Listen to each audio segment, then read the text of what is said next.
Ahoy there, my children of the Force. Welcome to Star Wars Transmission's weekly Q&A. We got an excellent set of questions to dive into today that I'm very excited to answer for you guys and to break down. Before we get into those questions, though, as we're going along, if you have any questions or have any comments about what we're talking about, make sure to drop them into the chat so that I could answer those and we can keep this discussion going as we continue on. But we got a lot of good questions. Our homeboy Darth Sidious, who you see mean mugging y'all right here, is going to be leading us in our questions today. So let's go back here a little bit. So let's start with our very first question.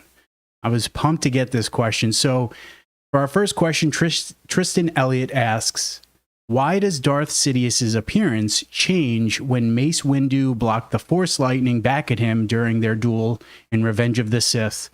Is this because the Force lightning stripped away a Force mask Sidious had used? This was an excellent question to receive. I really like this one. And as I mentioned, Tristan is referring to Mace Windu and Darth Sidious's duel during Revenge of the Sith. So just to kind of recap what happens in Revenge of the Sith. So after Anakin Skywalker, he informs Mace that, hey, bro, Palpatine's the Sith Lord we've been looking for. Mace then gets his posse together of Aegon Kohler, Saesee Tiin, Kit Fisto. They go to arrest Sidious, and things go down very quickly. Sidious winds up murking Saesee Tiin, Aegon Kohler, and Kit Fisto lasts a little bit longer than the other two. Like, I remember when I watched Revenge of the Sith for the first time, I was like, why did these Jedi Master get killed so easy? But it kind of makes sense in retrospect, in hindsight. But then once it's just Mace and Darth Sidious dueling with one another, Mace eventually gets the upper hand.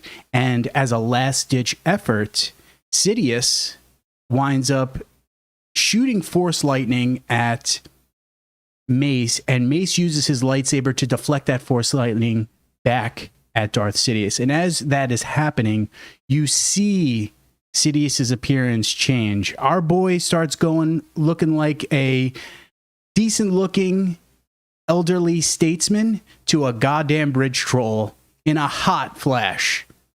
He's a ghoulish-looking man all of a sudden.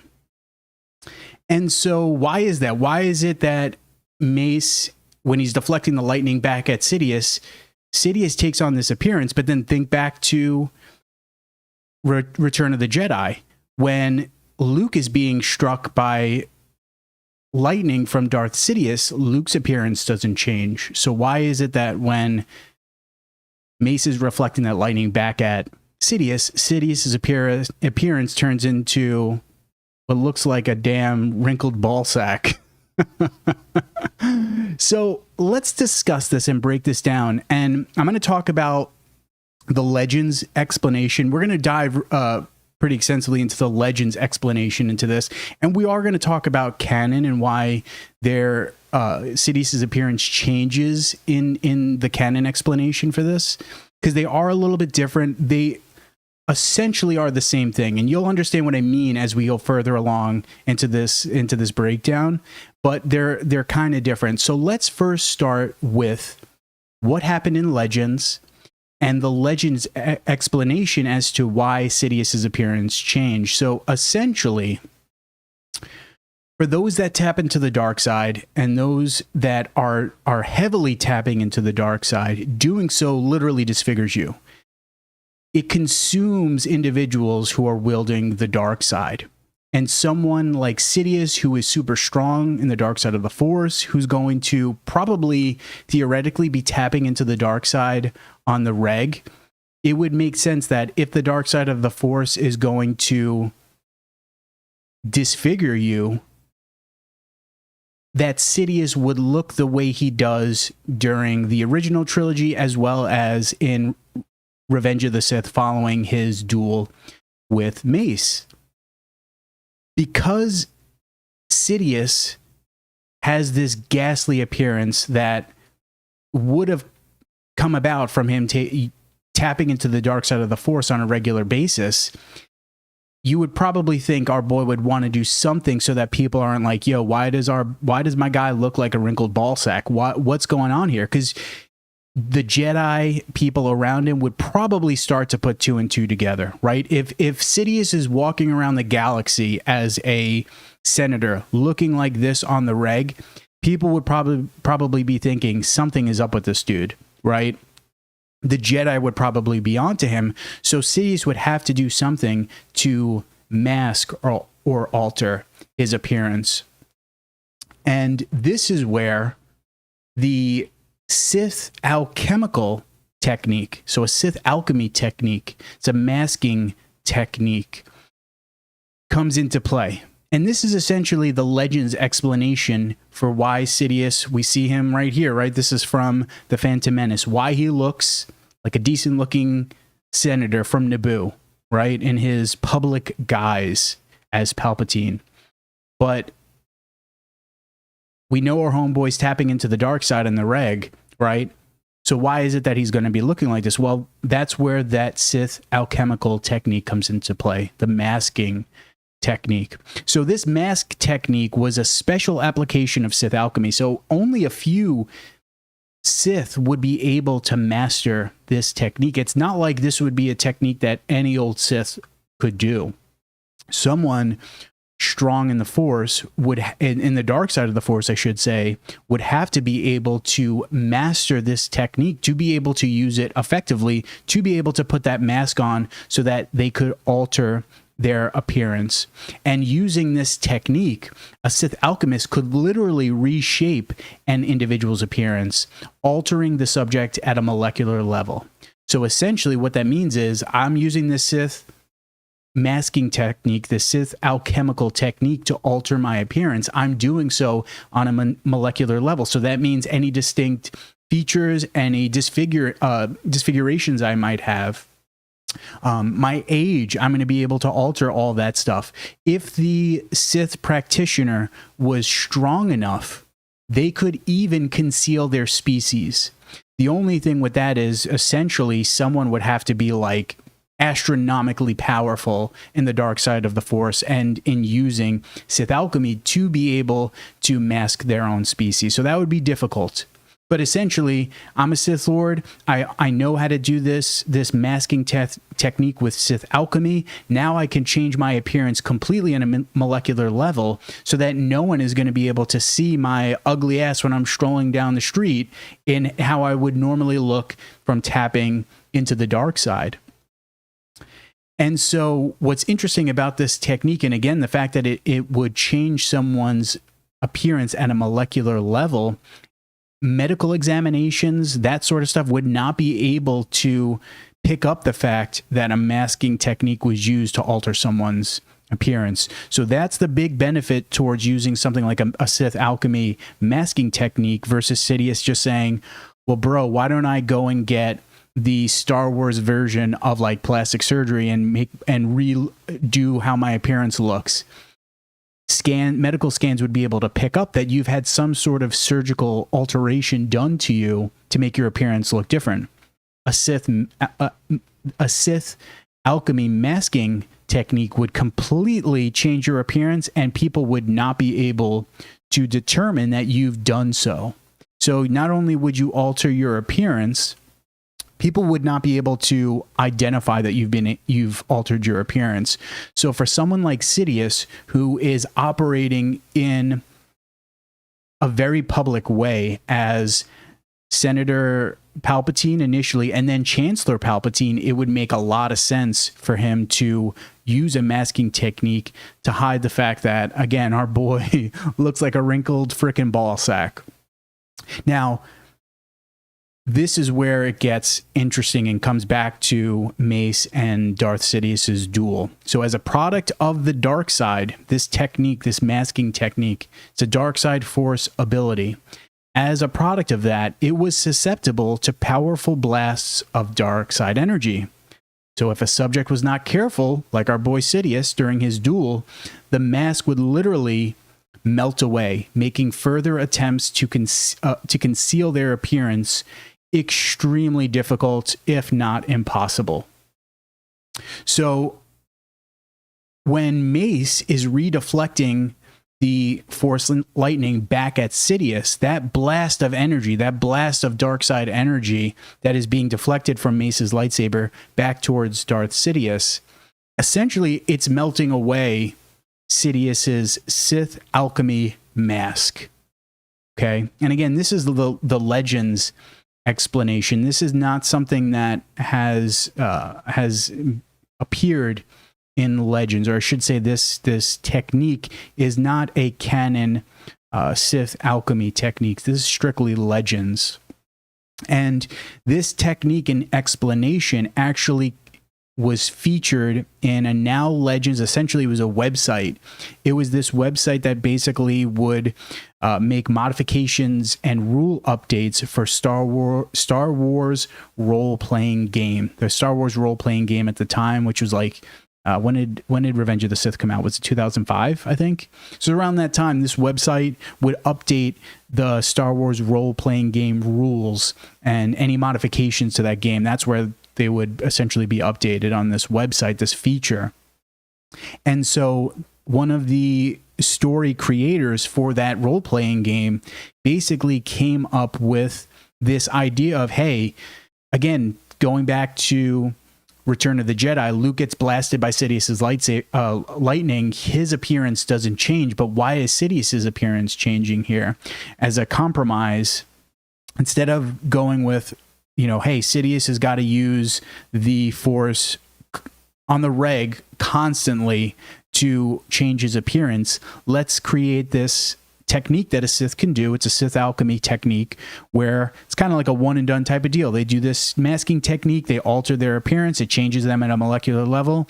Bing, bang, bong, problem solved. There we go. We got an explanation as to why Darth Sidious now looks like a damn bridge troll. So in canon, though, that's not necessarily the case. As I mentioned at the start, the canon explanation and the Legends explanation are somewhat similar. And when we get there, you'll understand what I mean by that. But the canon explanation differs. In canon, there is no Sith alchemy masking technique. So this is something I see a lot, especially in my comments to my videos, on Reddit or other places where people are talking about Star Wars, people saying, oh, you know, Sidious used a mask to alter his appearance. That's why he looks the way he does during The Phantom Menace, but then afterwards, that's why he looks so ghoulish looking. In canon, that's not the explanation. In Legends, that was, but in canon, that's not the case. So, because again, that Sith alchemy masking technique is not a canon technique at this point in time. So when Mace is deflecting the Force lightning back at Sidious, Sidious's face takes on this hideously disfigured appearance, essentially due to the dark side energy that emanates from the lightning that Mace is deflecting back at Sidious. And so that's where when I was saying they're kind of similar, the Legends and canon explanations of it, essentially it's the dark side. In a nutshell, it's the dark side that is making Sidious look the way he does. In Legends, though, it's a little bit different, right? Because it's an actual Force technique that Sidious had to use to be able to change his appearance and alter his appearance so that people didn't think, hey, here comes this freaking Sith-looking weirdo that's supposed to be a senator from Naboo, and then the Chancellor, like, something's up here. But in canon, it's the dark side power that Sidious was emanating and releasing from his lightning, that being deflected back at him, essentially like turned him into a goddamn bridge troll. Is essentially what the canon explanation is. Now,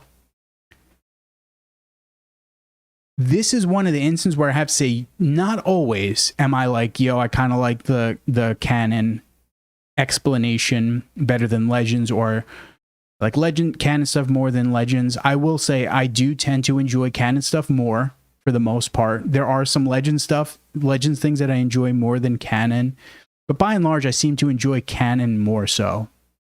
But this is one explanation or one thing within Star Wars that I actually like the Legends explanation better. I like the idea that Sidious had to use this super strong Force technique, dark side Force technique, because of how strong he was in the Force, because of how often he was tapping into the dark side. It was completely disfiguring him, and it was making him look like a monster. And to conceal his appearance from those around him so that they would not realize that he was a Sith Lord, he would have to use this super specialized Sith alchemical technique that, again, not a lot of Sith Lords could do, to be able to hide his appearance as a Sith Lord, which, again, I actually like. I like the Legends explanation of that better, because for a few reasons. One, it just shows you it's another feather in Sidious's cap as far as this dude being, and I'm going to use a Legends term, the Sithari, right? The chosen one in Sith lore and Sith prophecy. The Sithari was the chosen one that was essentially going to bring the Sith back to dominance in the galaxy and be the person to bring back the Sith Empire. More or less is essentially what the Sithari prophecy was, right? And that's kind of what Sidious was. He from Bane to Sidious, those Sith Lords were culminating to the point where Darth Sidious was able to topple the Republic and the Jedi and bring back a new Sith Empire, right? So Sidious being able to utilize this very powerful, very difficult dark side Force technique is another feather in his cap as far as him being an extremely powerful dark side Sith Lord, I should say. So that's one thing that I really like, that it emphasizes just how powerful Darth Sidious was and how capable he was as a Sith alchemist, and how skilled, I should say, he was as a Sith alchemist, right?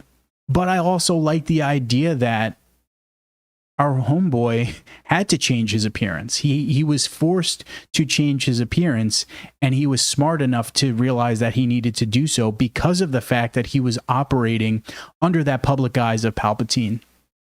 Because essentially in Legends, and I'm trying to remember, I think it's like in the first couple of chapters, or maybe within like the first 5-10 chapters of Plagueis, I believe when Sidious becomes Darth Plagueis' apprentice, basically that the training that Plagueis does with Sidious early on is, hey, Palpatine is now dead. You are Darth Sidious. When you're operating as Palpatine, that's a guise. Who you really are is Darth Sidious. And I like the idea that he's Darth Sidious. He is this disfigured looking individual because he's all consumed by the dark side, and it has completely transformed him physically. And now he has to master this technical Force ability to be able to change his appearance so that people are not hip to what he's doing. So I like the Legends explanation more so than canon. I mean, I don't think the canon explanation is terrible, because like I said, they're kind of the same things. It's almost, I don't want to say it's apples to apples, but they're very similar, right? Because if you break it down, it's really, hey, what makes Darth Sidious look the way he does? It's the dark side of the Force, right? It's just, in Legends, he used a specific Force technique. In canon, it's the dark side power from his Force lightning that changed his appearance. So very, very similar.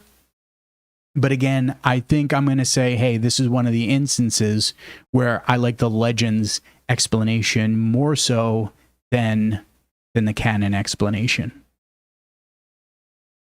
So let's see. Let's catch up with the chat. What questions you guys had? Now, let me know in the chat. Let me know down in the comments, which explanation do you like better? Do you like the idea that Sidious had to use a specific Force technique to change his appearance, or do you like the idea that his Force lightning was so strong in the dark side, and that changed his appearance. So which do you like more, canon explanation or the Legends explanation? Let me know in the comments. I would love to know what your thoughts are. So Aussie Star Wars nerd, my boy, welcome to the chat. Glad to see that you're here.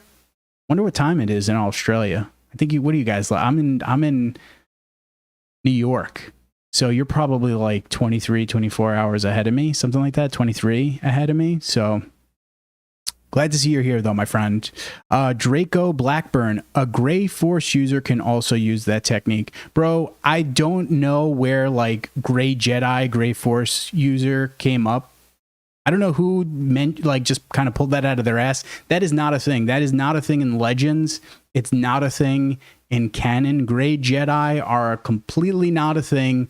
That's one of those things that grinds my gears because I don't know who made it up. It's just not a thing. So Jad Jason says the Force Mask thing in Legends is kind of redundant to me. Like the lightning was already supposed to do the trick. It was quite obvious, and the novelization gives further proof on that. Okay, yeah, and that's, you know, that's kind of what I was saying is they're Legends and canon. They're both kind of similar, right? It's essentially the dark side. By and large, that's what's making our boy look like freaking weirdo, is the dark side. Sonia, welcome to the chat. Glad you're here. It's 11 a.m. in Australia on the 11th of January.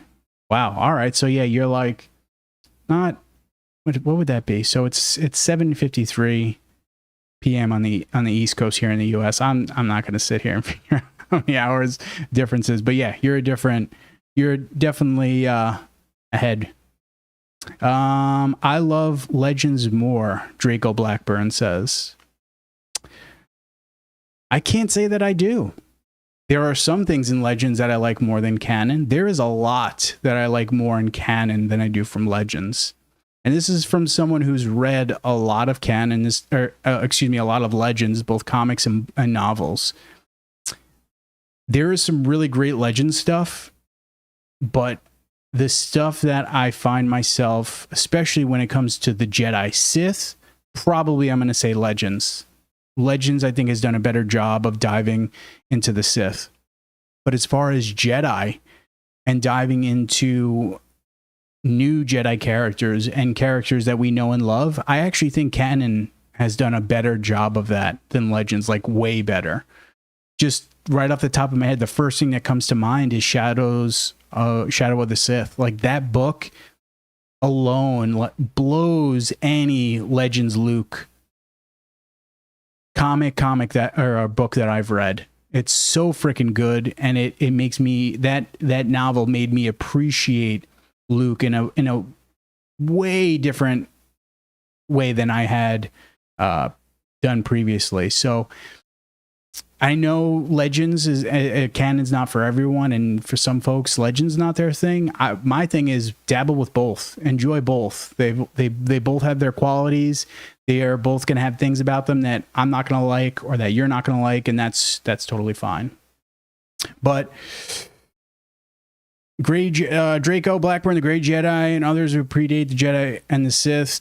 Definitely not the case, my friend. In Legends, the Jedi, which is, I think, is so stupid. I do not like that comic. I think that comic series, and I'm totally drawing a blank, is it Dawn of the Jedi? I think that comic series is so whack. But the Jedi Order is what predates the Jedi. So there were no Grey Jedi. All right, let's get to our next question.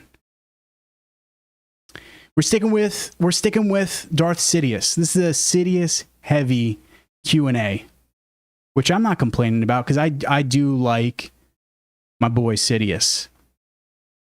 This question, before we get into it, so let me first read this question. So Dr. Thigh Mommy, which, what a name, and I love that their profile pic, their avatar is it BME? BMO, I think, from Adventure Time. When I saw it, I was like, that's dope.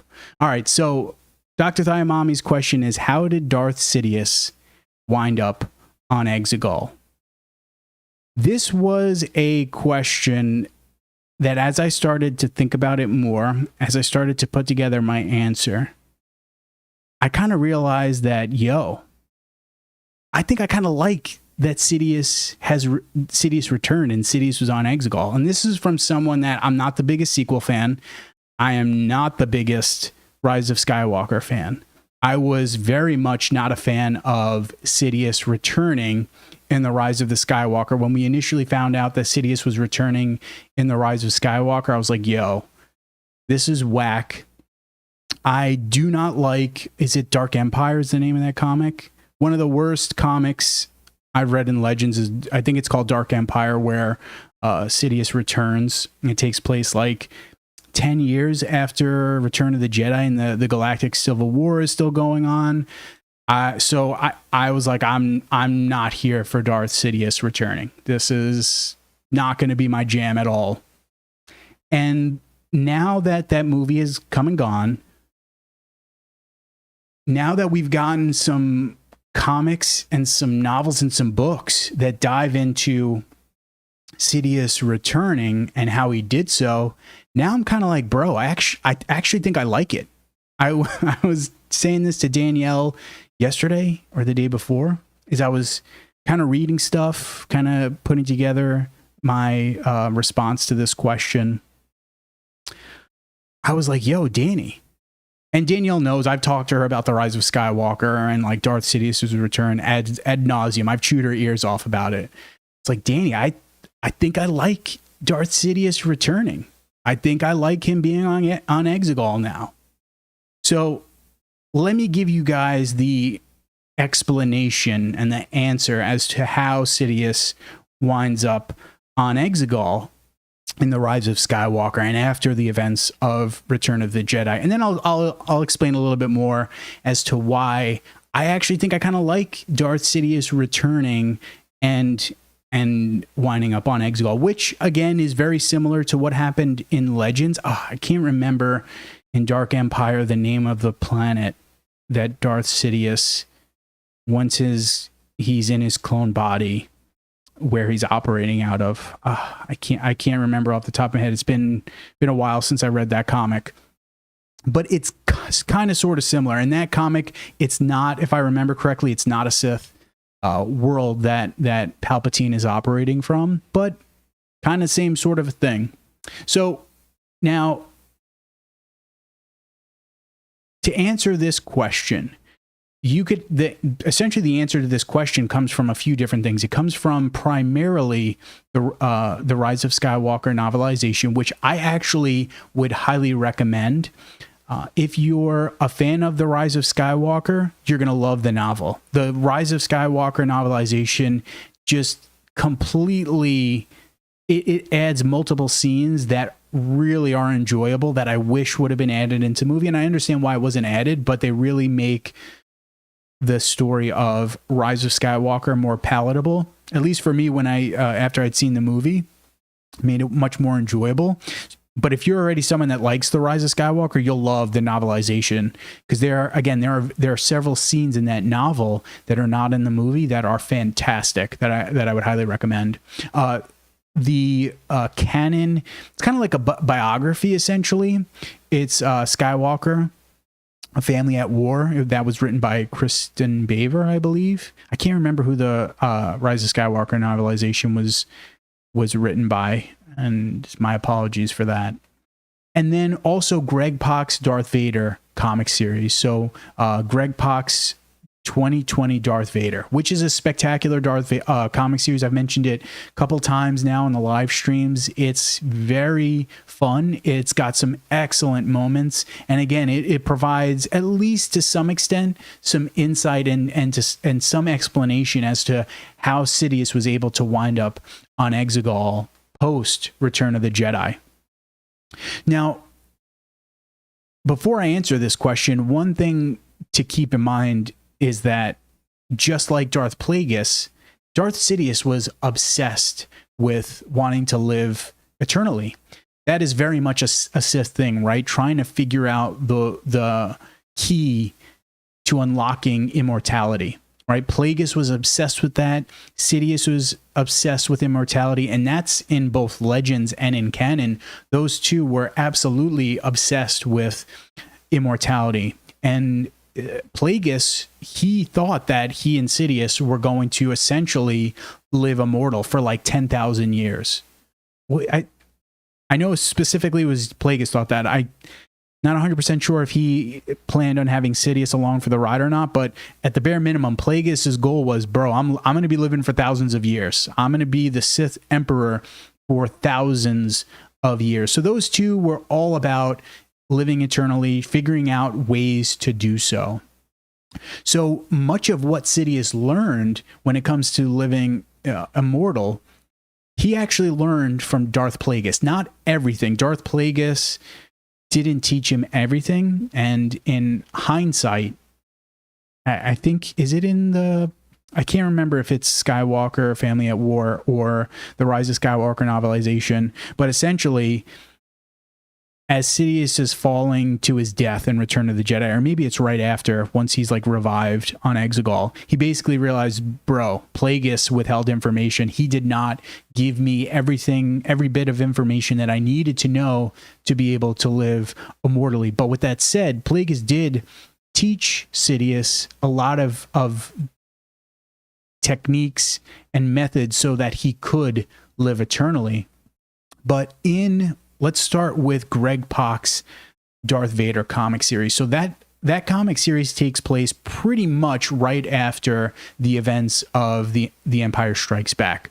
And the comic series starts off with Vader being pissed. He's dueled Luke Skywalker. He's pissed that people hid his child from him, his son from him. So now he's going on a mission to try to figure out who hid my kid from me. Because of that, Sidious winds up learning what Vader is up to and then punishes Vader. And then the culmination of this big arc in the comic is that Darth Vader learns of Exegol and learns how to get to Exegol. He travels there, and when he's there, he sees Darth Sidious and what Darth Sidious was up to on Exegol. So by at least 4 ABY, no. So between 3 and 4 ABY, because Empire Strikes Back takes place in 3 ABY, and Return of the Jedi takes place in 4 ABY, I believe. So we'll say between 3 and 4 ABY, at the bare minimum, Sidious had already put together a base of power on Exegol and was planting the seeds for the Final Order. And so in Greg Pak's comic, we see Vader learn about what Sidious is up to, learn about there are a slew of Sith cultists on Exegol doing Darth Sidious's whims, doing all this stuff for Darth Sidious. And I love this image right here. Basically, what's going on in the comic, Darth Vader is kind of going through the Sith Citadel. That's the place in Rise of Skywalker that we see Darth Sidious operated from, the Sith Citadel on Exegol. Darth Vader is kind of roaming through the Sith Citadel, and Sidious is kind of like explaining to him what's going on while also challenging Vader. And I love this shot from the comic, because you see here Sidious tell Vader that basically what's going on here, bro, the scalpel of creation. And as you see here, these clones, the Sidious and the Sith cultists there, which it's not specifically stated in the comic that it's the Sith Eternal. If it's not the Sith Eternal, at the bare minimum, they are these Sith cultists wind up becoming what will become the Sith Eternal. But I think the basic implication, or it's basically implied that the cultists there are the Sith Eternal, even though it's not specifically stated. I'm going to say it's the Sith Eternal. So essentially, Sidious and the Sith Eternal have already begun doing experimentations to clone Force-sensitive beings. And that's why you see these disfigured beings in these pods. I don't know exactly what they're called, right? And I love, when I read this comic for the first time, I was literally like, yo, what the, this is incredible. This is so freaking cool. So this issue alone, it's issue 11, 10 or 11. I think it's issue 11. This issue alone makes the Greg Pak Darth Vader comic worth it. And so what we learn is that while on Exegol, while Sidious has already begun laying the foundations of the Final Order, his Sith cultists, we'll say the Sith Eternal for right now, they have already begun experimenting with cloning and trying to create Force-sensitive clones. Based on what we've seen in Season 1 of The Bad Batch, so in Season 1 of The Bad Batch, we see it's Cad Bane winds up, it's an abandoned cloning facility that the Kaminoans had on Bora Vio, I think is the planet's name. And Fennec Shan winds up, I'm trying to think, that's when Hunter has his duel with Cad Bane on Bora Vio. And when they're on that planet, they see these like disfigured beings in these pods. It has not been stated whatsoever. I think that Bora Vio facility is an abandoned cloning facility that Darth Sidious actually basically commissioned the Kaminoans to put together and to start trying to figure out ways of cloning Force-sensitive beings for him to utilize so that he could live eternally. So I think Sidious has been laying the groundwork for transferring his essence into a clone body for a very, very long time. So that first season of The Bad Batch takes place in 19 BBY. So at the bare minimum, I'm going to say that at the earliest 19 BBY, and it would have to be earlier if that facility was actually commissioned by Sidious, because it's abandoned. But we'll say my thought is at the bare minimum as of 19 BBY, Sidious was working on trying to create clones that he could use to be able to live forever. Don't know if that's 100% the case. Hasn't been stated at all in any sort of canon release. That's my tinfoil hat theory that facility is a decommissioned Kaminoan facility that Darth Sidious had the Kaminoans put together for him. So now let's fast forward to Darth Sidious being thrown down the reactor shaft by Darth Vader, right? So Vader and Luke are dueling. Luke decides he's not going to kill his father, says one of my favorite lines in Star Wars, "I'm a Jedi like my father before me," and Sidious starts using Force lightning on Luke, and then Anakin returns, chucks Darth Sidious down the reactor shaft. So as Sidious is plummeting, which this is, I love, when I was taking this screenshot, it made me chuckle because you could definitely tell, and I know this was done in a lot of the scenes in the original trilogy, how they would do things is essentially this is like a painting. My thought that this would almost be like an animation drawing. I don't know if 100% the case, but this right here is definitely like a painting. So in some of the behind the scenes for the original trilogy, you'll see like hand painted designs that they would use to be able to get the shots that they needed for whatever scene. But anyway, that's a quick aside. So as Sidious is plummeting, he uses, and this is the canon explanation, a Force technique called transference. In Legends, the technique was called essence transfer. In canon, the technique is called transference. And as he's plummeting to his death, he uses transference to send his consciousness into an imperfect clone body on Exegol. So a body that essentially should not be housing Darth Sidious's essence. That's what he transferred his essence into. An imperfect clone that presumably the Sith Eternal had been working on trying to make for a very long period of time. The cloned body was designed with Clone Wars era technology by the Sith Eternal.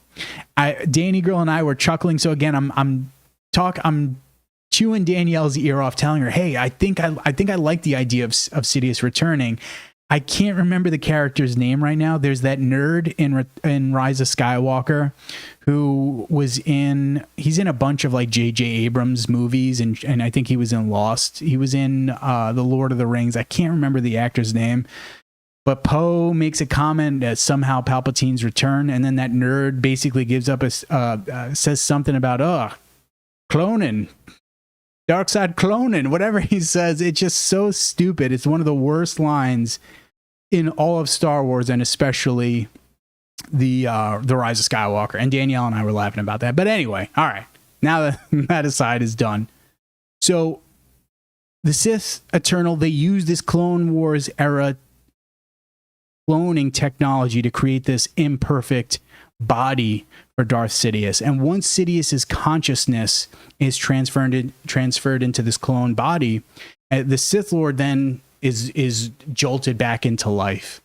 He realizes that the vessel that he settled into, this imperfect clone body, would only be a temporary vessel for him, because his new body was insufficient in containing his spirit due to the power in the dark side that Sidious had. And because his dark side powers were so immense, that body would essentially, for all intents and purposes, would rot. It would rot away. And again, this was due to the fact that Sidious was very strong in the dark side, and his powers would make his cloned body decay because the body was not capable of housing that much dark side power in Sidious's essence. So in order to preserve Sidious's essence and legacy, the Sith Eternal resorted to using modified cloning techniques. So they initially are using Clone Wars era cloning techniques to try to create a capable vessel for Sidious's essence to be transferred into. But once, we've got to make moves now, because Sidious is in a body that is decaying rapidly. We need to figure something out so that he can have a body to house his essence into, so that he doesn't die. And so they begin using modified cloning techniques, one of which is called strand casting. And we've heard the term strand cast thrown around several times in The Mandalorian and in other content that has been released since Quill mentions to Din in season 1 of The Mandalorian, when they're talking about Grogu, that no, Grogu's not a strand cast. So the Sith Eternal, they start utilizing this strand casting technique to create a more stable form, clone body, more or less, for Darth Sidious to be housed in. But despite the fact that the Sith Eternal had worked on honing their skills as cloners, they continually failed, essentially, to provide an adequate replacement for Darth Sidious. So they continually just kept cloning these imperfect strand casts, as they were called. And so strand casts were genetically engineered life forms. They were essentially a type of hybrid clone specimen that was an artificial genetic construct. Which when I first learned what strand casting actually was, I was like, yo, that's actually kind of dope. I actually kind of like that. So it's basically like a hybrid kind of a clone. It's different from the kind of clones that we see in the Clone Wars that the Kaminoans were able to utilize, which I love the irony, right, of what we've seen in the Bad Batch, of the Empire destroying Tapoka City and essentially saying, bro, we don't need the Kaminoans anymore. They're more, at this point, they're becoming more of a threat to the Imperial stronghold across the galaxy. They're a threat to the Empire's power. Let's get rid of them. When, in essence, Sidious could have used their cloning techniques. The irony. That just dawned on me now, and I think that's dope. I love that. So these strand casts and modified clones continually kept failing to adapt to Sidious's dark side power that would be affixed to that clone body whenever he would transfer his essence into this new strand cast body. So the Sith Eternal, they keep churning out these strand cast clone bodies, and every time Sidious transfer his essence into that body, it just continually would decay. Snoke was actually a strand cast. So Snoke was a strand cast that was initially considered to be used as a vessel for Sidious, but when the Snoke strand cast was deemed unworthy by Darth Sidious, it was decided that Snoke would be used as a proxy supreme leader for the First Order, as well as a mentor for Kylo Ren. So that's why you hear in the sequel trilogy that Snoke's not a Sith, Kylo Ren, they're not Sith, because they're not at this point, because really, Sidious is the Sith Lord. They're not Sith Lord Snoke or Kylo Ren.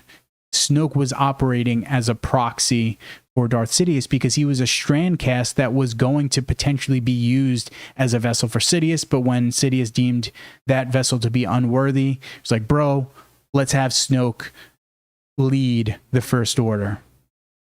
So now the decay of Sidious's clone body caused him to have to fight to survive, which made him take on this ghoulish appearance that we see here, which looking at him here versus Revenge of the Sith and even in Return of the Jedi, boy, look, this almost looks like a glow up a little bit. It looks a little bit better. He doesn't look like a shriveled nutsack. So our boy's got a little bit of a glow up happening anyway.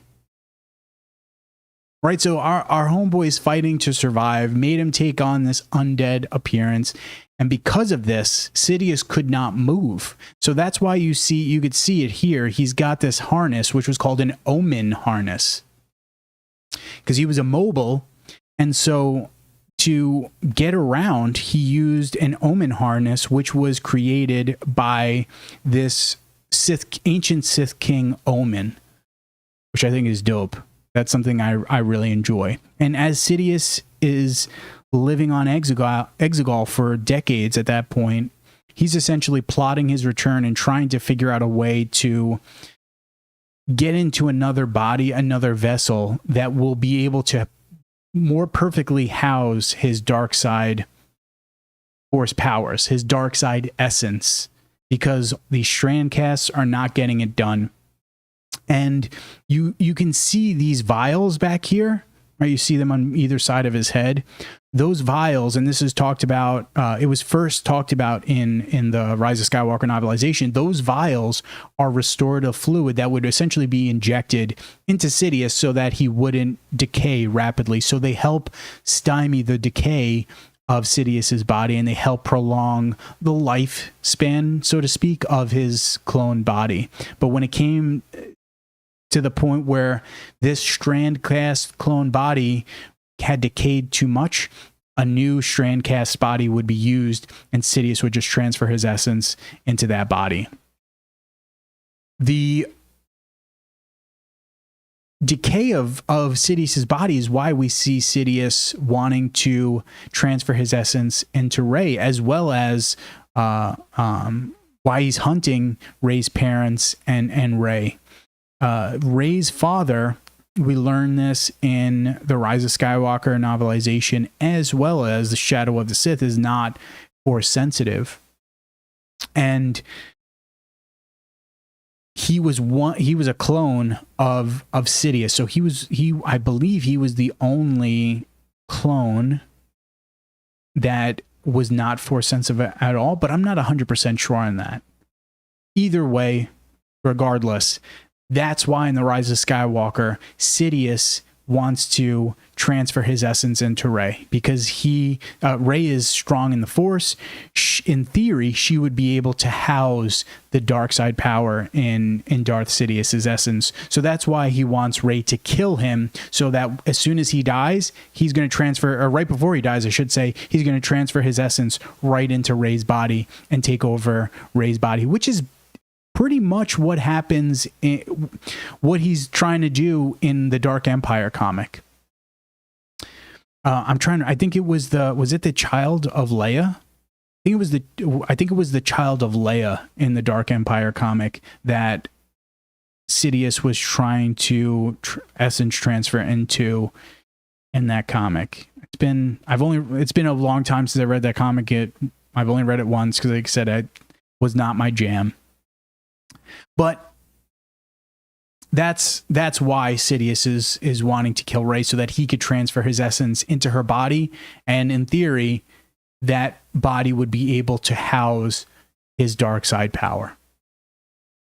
So, with that explanation out of the way, guys, I think after thinking about this more, after putting together my answer to this question, bro, I'm all about Darth Sidious returning in The Rise of Skywalker.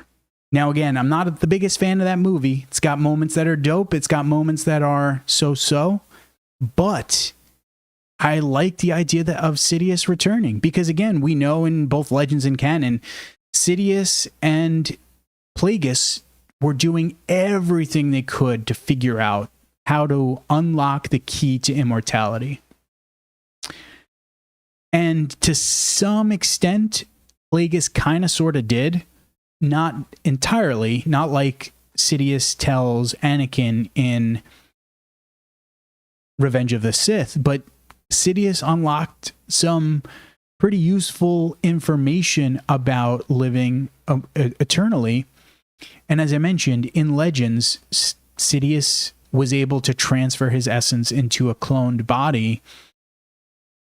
So I think J.J. Abrams, and especially now since we've gotten some canon releases to help expand upon what Abrams was doing, he kind of had a decent idea. His execution was poor, because it was so unclear in that movie how Darth Sidious returns. Like, literally, it's one line from this nerd who's hardly in the movie, and like, is this guy right? How does he know that it's because of cloning that Sidious is back? I mean, I guess that makes sense. And that was literally the thoughts that are going through my head as I was watching Rise of Skywalker for the first time. Like, I guess that makes sense. I guess they just Sidious used cloning, but then how the hell did he? It just didn't make sense initially. The execution of it, again, was very poor by J.J. Abrams. But the content that has come out since the novel has made me be like, all right, I can get down with this. I actually think this is kind of cool. And I think it's way cooler than what was done in Dark Empire. Dark Empire, bro, that's one Legends story that I will absolutely dunk on. And I'm sorry if you like Dark Empire. That comic stunk. I was reading that comic and just like, I don't even want to finish. But I'm one of those people that there's only been one book in my entire life that I had to stop. It was years and years ago.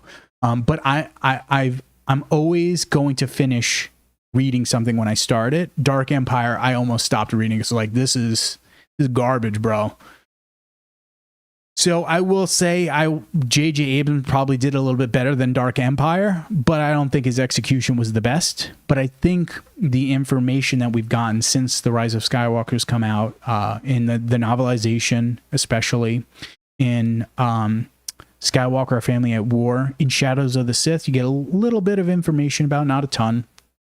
And in Greg Pak's Darth Vader comic has made me really change my tune on Darth Sidious returning. I know some people are like, yo, Sidious returning is absolute booty cheeks. I see it constantly on my video, the comments in my video. People like lose their minds about Sidious returning. And I think it's whether you are a sequel trilogy fan or not. A lot of people were not happy with Sidious returning. I was one of them, but I've changed my mind, guys. I have changed my mind on Sidious's return. So I want to know, what do you think about Sidious returning? Let me know down in the comments. All right, chat's popping off, so let's see if we got any questions that I could answer.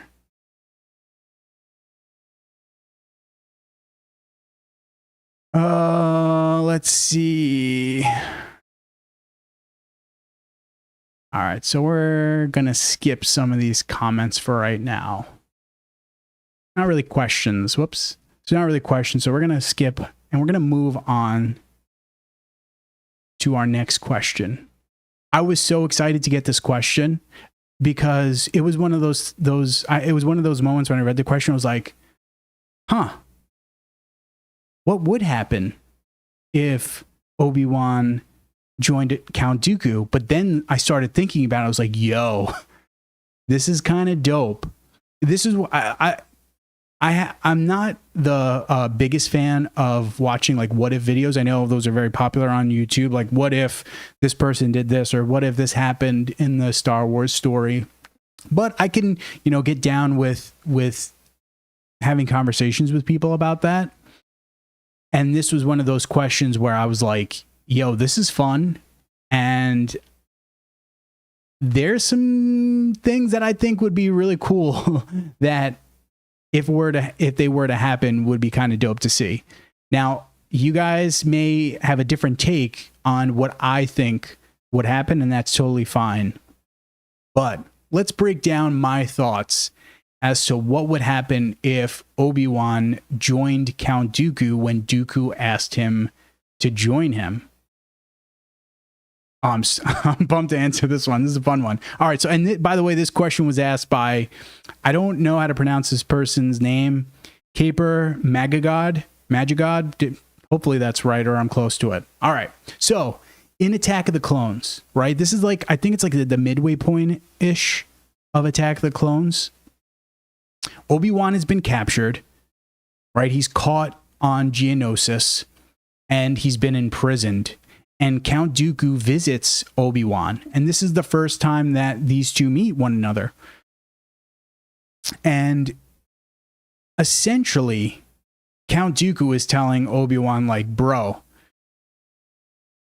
there's a Sith Lord running the Republic. There's a Sith Lord basically behind the machinations that are going to topple the Republic. He doesn't specifically tell Obi-Wan that Darth Sidious is Chancellor Palpatine, but he's basically telling him, like, yo, a Sith Lord is running the show, bro. And he's trying to get Obi-Wan to, if not become his Sith apprentice, at least become like his Sith assassin. But basically he's trying to get Obi-Wan to become his apprentice. For lack of a better term, he's trying to get Obi-Wan to become his apprentice. Obi-Wan obviously wanted no part of Sidious's, or excuse me, Count Dooku's offer. But let's say Obi-Wan decided to join Count Dooku. There's a couple of things that I think could happen. There's a couple of different scenarios that I could see happen. First off, dude, thinking about like dark side Obi-Wan, Sith Lord Obi-Wan is dope. Could you imagine how powerful Sith Lord Obi-Wan would be? Right? Our boy, he's not a Jedi Master yet. By the time of Attack of the Clones, he's just a Jedi Knight, but still, he's a powerful Jedi Knight. Imagine that dude is a Sith Lord, right? I don't think that if Obi-Wan became Dooku's apprentice, I don't think that those two would be powerful enough to be able to defeat Darth Sidious. I don't think that those two would be powerful enough, right? So, because remember, right after this, we get Obi-Wan and Anakin dueling Count Dooku, and Count Dooku easily defeats Anakin and Obi-Wan. Now, granted, Anakin at that point was only a Padawan. Obi-Wan was still a Jedi Knight. He was not a Jedi Master. But that's kind of my point, right? Obi-Wan was still a Jedi Knight, not a Jedi Master. He and Dooku together, I'm not sure that those two would be powerful enough to be able to defeat and kill Darth Sidious at this point. Because that would be my thought, is that Count Dooku's goal is to get someone on his side so that he could kill Darth Sidious. I think I would say that with almost certainty that Dooku at this point knows he cannot beat Darth Sidious. He's not strong enough to beat Darth Sidious, and we know it. He's not, right? He couldn't even beat Anakin in the beginning of Revenge of the Sith, so there's no way that Dooku could beat Darth Sidious alone, right? So he wants to enlist someone so that he could overthrow Darth Sidious and then become the Sith Master. So I don't think Obi-Wan and Dooku together would be strong enough to kill Darth Sidious. But let's keep in mind, right? Think about what we've seen in the Clone Wars. Dooku was all about having Sith assassins, right? He had Savage Opress as a Sith assassin after having Asajj Ventress as his Sith assassin. So part of me wonders if, let's say, Dooku was able to convince Obi-Wan to join up with him, I could see one of two things happening. He either tells Darth Sidious, bro, here's my new Sith assassin. We've got Obi-Wan Kenobi on our side now. He is going to be a strong ally. Because think about what Count Dooku told Darth Sidious in the Tales of the Jedi episode when he kills Yaddle. He tells Darth Sidious that Qui-Gon would have been a strong ally for them, and Sidious is basically checking him like, bro, nah, he would have been a strong ally for you, not for us. So I think you can make an argument that Dooku might have spun it to Darth Sidious as, hey, this is going to be my Sith assassin. Obi-Wan Kenobi is going to be my Sith assassin. Or, again, keeping in mind what Darth Sidious told Dooku about Qui-Gon in Tales of the Jedi, maybe Dooku takes Obi-Wan as his apprentice in secret, or has him train as his Sith assassin in secret, which he kind of did with Savage Opress. Sidious did not know that Dooku was training Savage Opress. He started training Savage after Sidious said, bro, Asajj Ventress is becoming too strong. You need to kill her. So I don't think Dooku... I think Dooku would be A-okay with training Obi-Wan as his apprentice or as a Sith assassin without Darth Sidious knowing, right? So I think there's the possibility that he could have trained Obi-Wan without Sidious knowing, at least initially, because as I was mentioning, thinking about what I just said with the Clone Wars, at some point Sidious knew that Asajj had grown too powerful and she was becoming dangerous and a threat to his power. He didn't give a crap about Dooku. If she became more strong than Dooku, great, you'll become my next Sith apprentice, right? He doesn't care, but he worries about her being a threat to his power. So that's the problem, is if Obi-Wan were to become his assassin or his Sith apprentice, Obi-Wan would have to be hidden from Darth Sidious, and at some point Sidious would be hip to what Dooku is doing. Sidious would be able to sense Obi-Wan's power in the dark side. Again, I'm going to refer back to the Clone Wars. Think about in season 5. Yeah, season 5. When Sidious is on Coruscant, our homeboy is able to sense Maul and what he was doing on Mandalore. And that's how we get that amazing duel between Darth Sidious and Maul. Was calling himself Darth Maul at that point, but he's really not a Sith Lord at that point. So at some point, Sidious is probably going to catch wind of what Dooku is doing. But this is where I think it gets interesting, because again, think about what I said. Obi-Wan as a Jedi Knight was super powerful. Obi-Wan as a Jedi Master, super powerful in the Force. Imagine that dude as a Sith, right? The Sith tap into more visceral emotions, right? And tapping into those emotions allows them to more easily be stronger in the dark side, right? And that's why you hear Yoda telling Luke, and throughout the Clone Wars, the dark side is, those emotions are a pathway to the dark side because they're easier to tap into. They allow someone to gain power more easily. So now imagine Jedi Knight Obi-Wan tapping into the dark side, how much stronger our boy would be. If whether Sidious is hip to what Dooku is up to. Where I think this gets very interesting is thinking about Anakin coming into the picture. And this is where I'm like, yo, this like changes things. Now we've got a different story. Because you have to think that if Obi-Wan is persuaded into becoming Dooku's apprentice or Sith assassin or just becoming a Sith, right? He cares about Anakin. You would have to think that he would try to persuade Anakin into becoming a Sith Lord. Because we know at that point, right, after Attack of the Clone, we know that Anakin and Padme marry. Padme doesn't get pregnant yet, but maybe if Dooku convinces Obi-Wan to become his Sith apprentice,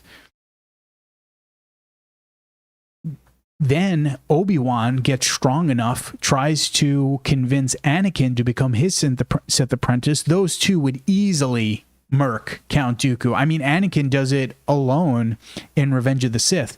Imagine dark side Anakin, dark side Obi-Wan fighting Count Dooku. They would murk Dooku easily, right? Where it gets tricky is, would those two be strong enough to defeat Darth Sidious? I don't know. That's a tough one, right?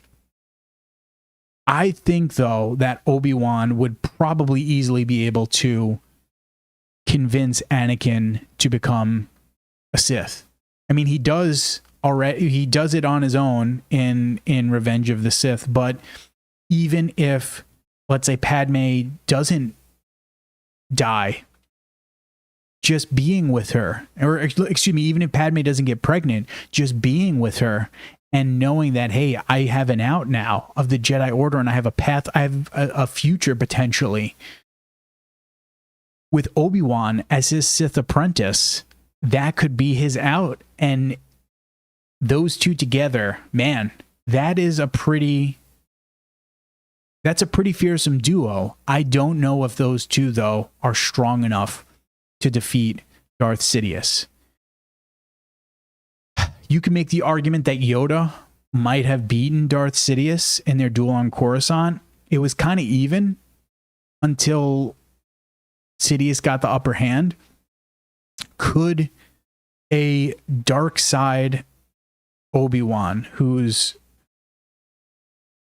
stronger than what he is in Revenge of the Sith as a Jedi Master, then Anakin as Darth Vader, same sort of strength. Could those two beat Darth Sidious? I don't know.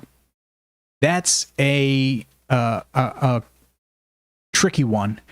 I tend to think it would be close with those two working together and fighting Sidious, but I don't know if those two would be able to defeat Darth Sidious. The only thing that kind of makes me hesitant is Obi-Wan defeats Darth Vader twice, right? He defeats him on Mustafar, which is the screenshot that we see right here, right? He defeats peak Darth Vader in Obi-Wan Kenobi in 9 BBY, when that's supposed to be peak Darth Vader. Obi-Wan beats him after he's been living as just a regular schmohawk on Tatooine, not tapping into the Force for a decade. He's able to tap back into the Force and beat a peak Darth Vader. Now, Darth Vader on Mustafar is not going to be the same strength as Darth Vader in 9 BBY, but still, Darth Vader on Mustafar is pretty freaking strong. So those two together, they would give Sidious a run for their money. But let's say for a second, those two are able to defeat Darth Sidious. They topple the Jedi. They still topple the Republic, because at that point, right, Anakin is pretty much over the Republic. Or I shouldn't say over the Republic. He's over the Jedi. They bring about a new empire, same as Sidious. The thing that makes where I see these two differing from Darth Sidious is I don't think these two would be able to hold on to power as long as Sidious did. Even if, let's say, Obi-Wan and Anakin, dark side Obi-Wan and Anakin, even if those two are stronger than Sidious combined, those two, right, and they defeat Darth Sidious, I'm not sure they can keep the Empire together for 2 decades plus like Sidious did. And the reason why I say that is Sidious is a masterful planner. That dude was playing 4D chess, man. He had contingency upon contingency upon contingency. So I don't see those two being able to keep their version of a Sith Empire together for as long as Darth Sidious did. They also run the risk of not, even if they do topple Darth Sidious, they may not be hip to the inhibitor chips in the clones. I don't think Asajj, did she know about the inhibitor chip? I'm not sure. So if we're saying Obi-Wan is being trained as Dooku's Sith assassin, maybe Dooku doesn't tell Obi-Wan about the inhibitor chips and about the clones on Kamino. So a lot of what ifs that could happen. But I do think that even if those two were to topple the Republic, topple the Jedi, I don't see them being able to keep the Empire together as long as Sidious did.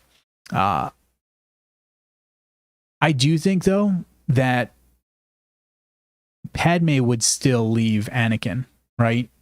If Anakin turned into a Sith,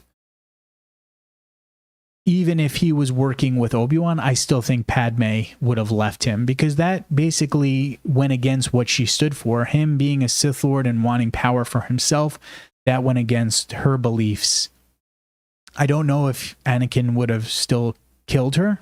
Well, he didn't kill her, actually. So, I hate the explanation that she just died because she didn't have a will to live. But either way, I think Anakin and Padme would not be together. Although, now that I'm saying that, if Padme doesn't want to be with Anakin, our bro is a stage 5 clinger. He is absolutely a stage 5 clinger. He might do some really horrible things to try to get her to stay with him, which could result in him possibly hurting her, killing her. So maybe she doesn't survive either way. Yeah, our boy is 100% a stage 5 clinger, but that's kind of the point, right? Is he's supposed to be obsessed with her, because that obsession is what, in part, drives him to become a Sith Lord in Revenge of the Sith. Either way, I think the big thing would be that if Obi-Wan became Dooku's apprentice, eventually Anakin would become Obi-Wan's apprentice. I think 100%, right? That just makes sense to me. Those two were super close. They were like brothers. That if you're Obi-Wan Kenobi, if you're now a Sith and you want power, why would you not want your brother along for the ride? So I think at some point, Obi-Wan would convince Anakin to join him. They would kill Count Dooku. And then I think it's kind of up in the air. Are they strong enough to kill Darth Sidious? I think you could absolutely make an argument that those two together would not be strong enough to kill Darth Sidious. But I think you could make an argument that they could kill Darth Sidious. In either scenario, I think that Padme still dips. Doesn't want anything to do with Anakin. Anakin still probably is the cause of her dying. But yeah, I think if Obi-Wan turned to the dark side, I think Anakin would as well. What do you guys think? If Dooku convinced Obi-Wan to become his Sith apprentice or Sith assassin, what do you think would happen? Do you think Anakin would eventually become Obi-Wan's Sith apprentice? Something I didn't even think about until just now. What if Obi-Wan kills Dooku and then becomes Darth Sidious's apprentice? Now, there's no way Anakin can beat Darth Sidious, or excuse me, can beat Obi-Wan, right? I mean, he couldn't even beat Jedi Master Obi-Wan, so how the hell is Anakin going to beat Sith Lord Obi-Wan, even if he's an apprentice to Darth Sidious? I don't think there's any chance in hell that Anakin could beat Obi-Wan. So now that's a whole new ballgame that I hadn't even thought of until just now. That's the one fun thing about these what if scenarios. You could go in a million different directions.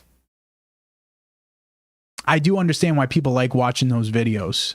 They've never been my thing, but hey, I can totally see why people like watching those videos. I had fun brainstorming and thinking about what would happen if Obi-Wan became Dooku's apprentice. And I think without question, Anakin would become his apprentice. That's my thought. But I want to know what you guys think. Let me know in the comments. All right, let's see before we move on. My boy Michael Toms, glad to see that you joined. Hope you found an Obi-Wan Kenobi lightsaber that you like, my friend, from that list.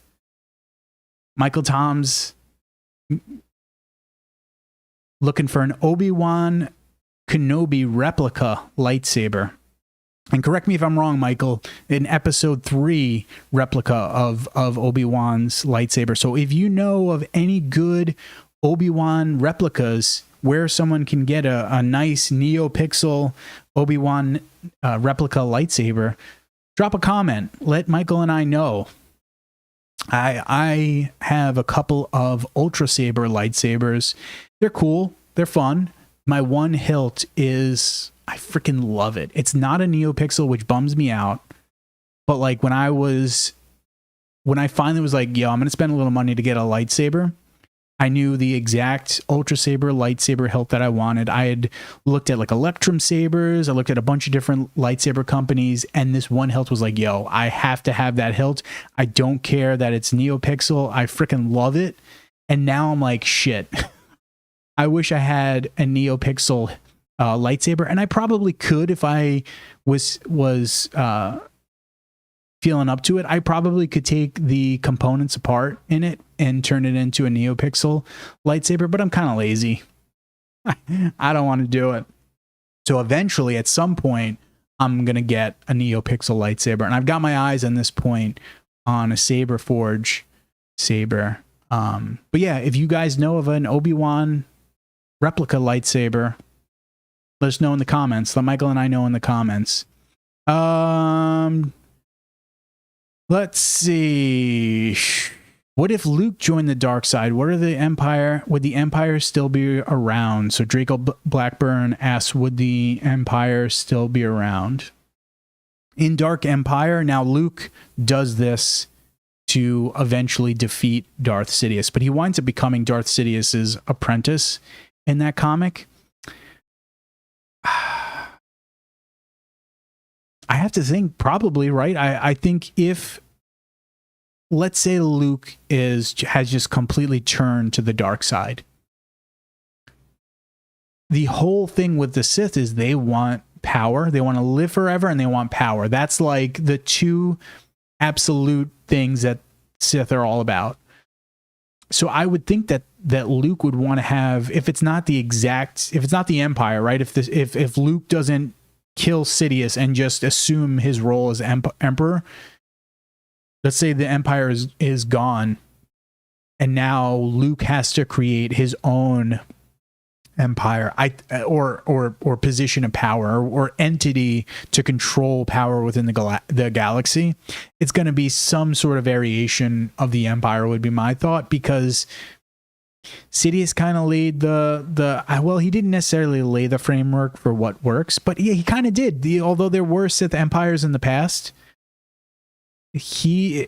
none were able to do what he did. So he laid the framework for what needs to be done to have a successful Sith empire. So I think Luke would have, if he didn't follow the exact formula of Darth Sidious, it would have been something similar. He would have emulated Sidious in a lot of ways and did a lot of the same things that Sidious did.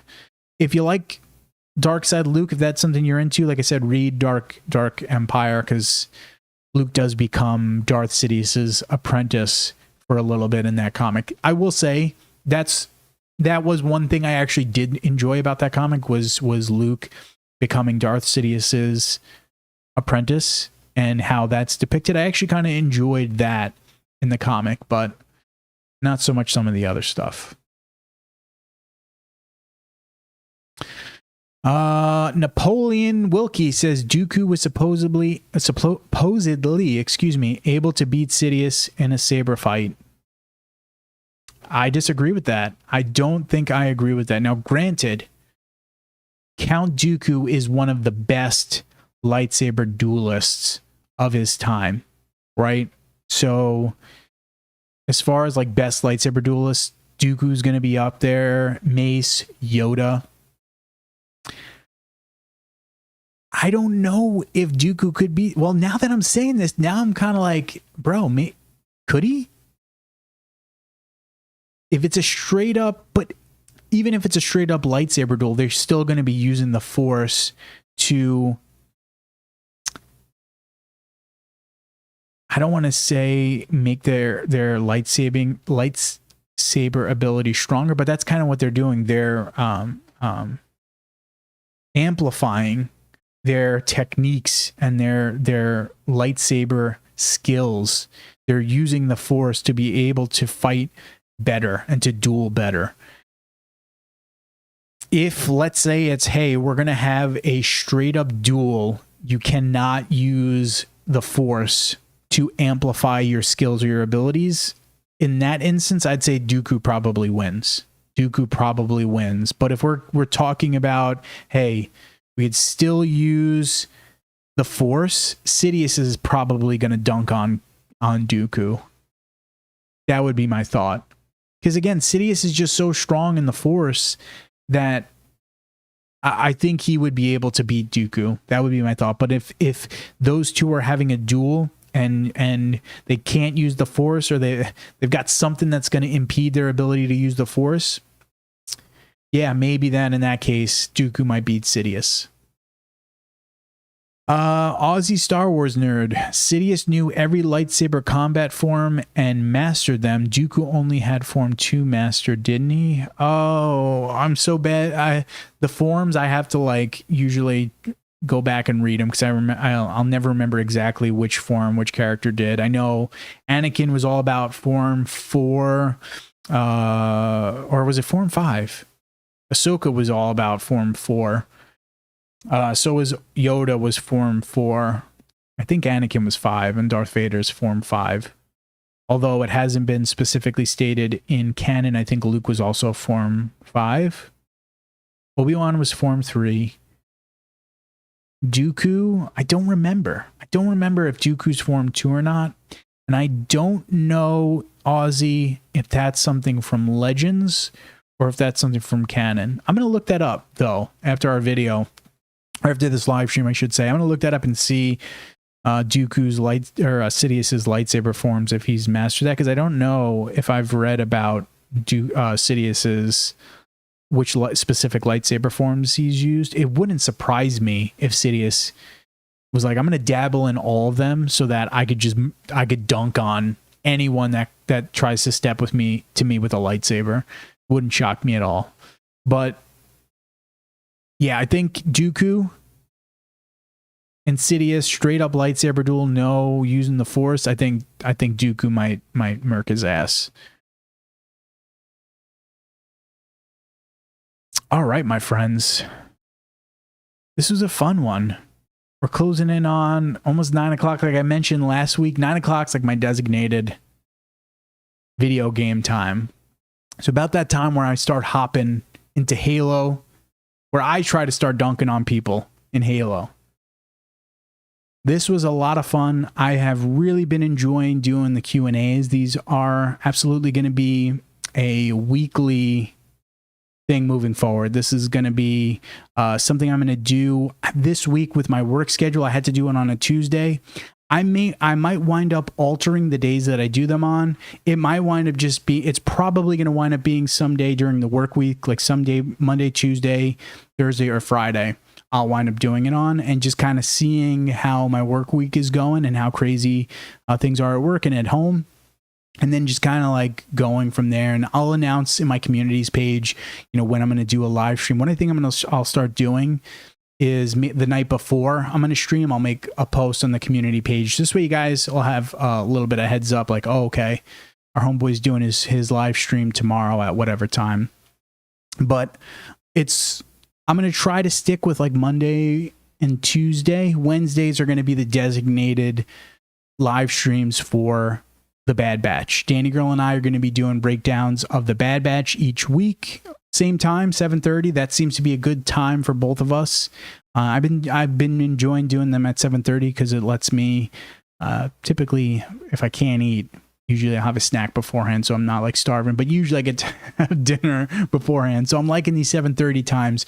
So it's probably going to be like Monday and Tuesdays are going to do the live streams. May wind up being on a Thursday or Friday, just depending upon how things are going. But I think a good idea moving forward is I'll let you guys know. I'll make a post in the community page of the channel, so this way you guys know when I'll be doing the streams. But essentially at this point, how I've been getting questions for the live streams is I'll make a post.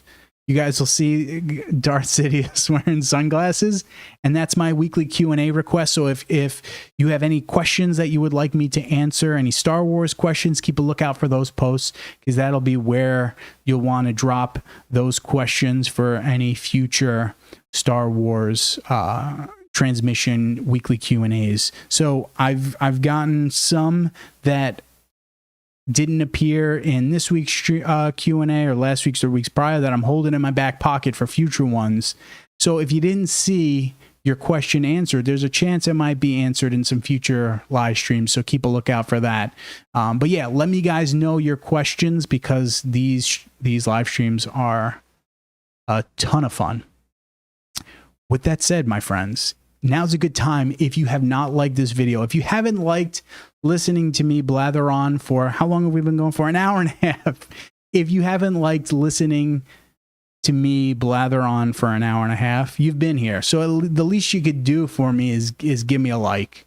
Let me know down in the comments if you disagreed with any of my comments, if you agreed with any of my comments, if you know of a good Obi-Wan Episode 3 lightsaber, NeoPixel lightsaber replica for Michael. Let us know down in the comments for myself and for Michael. That would be much appreciated. Also, if you have not, subscribe to Star Wars Transmissions, you jabronis, so you can check out. We got pretty much daily at this point shorts that we release. Going to be doing these weekly live streams. As I mentioned, Danny Girl and I do breakdowns for all the Star Wars shows as they drop. So those will be something that you guys can look forward to. All right, my friends, good time to get things moving. Hop on. As soon as I'm done with this, I'm hopping right into freaking Halo. Probably going to get my ass kicked for the next hour plus. But hey, I love Halo, so all about it. All right. Thank you so much for joining me tonight. This was a ton of fun. As always, my friends, may the Force be with you, and stay nerdy.